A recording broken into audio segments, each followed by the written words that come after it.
خدا نے اپنی پسند کی ایک دنیا بنائی اور اس کا نام جنت رکھا۔ یہ جنت ابدی خوشیوں اور راحتوں کی دنیا ہے۔ وہاں نہ دکھ ہے اور نہ شور و غل، نہ رنج ہے اور نہ حادثہ۔ وہ ہر قسم کی کلفتوں سے آزاد دنیا ہے۔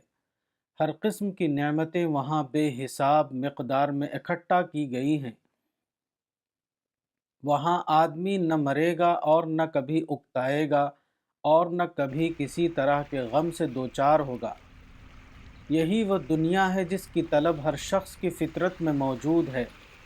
ہر آدمی ایک نادیدہ جنت کی تلاش میں ہے، مگر یہ لامحدود جنت کوئی شخص موجودہ محدود دنیا میں نہیں پا سکتا۔ خدا نے اس جنت کو موت کے بعد آنے والی دنیا میں رکھ دیا ہے۔ تاہم یہ جنت اپنے آپ کسی کو نہیں مل جائے گی۔ یہ صرف اس خوش نصیب آدمی کا حصہ ہے جو موجودہ زندگی میں جنت والے عمل کرے۔ خدا نے ہماری زندگی کو دو حصوں میں بانٹ دیا ہے۔ ہماری زندگی کا مختصر حصہ موجودہ دنیا میں ہے اور اس کا بقیہ تمام حصہ موت کے بعد آنے والی دنیا میں۔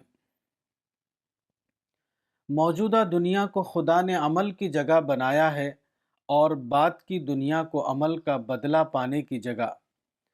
امتحان کی مصلحت کی بنا پر موجودہ دنیا میں آدمی کو اختیار دے دیا گیا ہے۔ وہ آزاد ہے کہ جو چاہے کرے، مگر یہ آزادی برائے آزمائش ہے نہ کہ برائے انعام۔ جو آدمی وقتی آزادی کی بنا پر غلط فہمی میں نہ پڑے اور اپنے آپ کو حقیقت حال کے مطابق بنائے، وہ جنت میں بسایا جائے گا، اور جو شخص آزادی پا کر سرکشی کرے اس کا ٹھکانہ جہنم ہوگا۔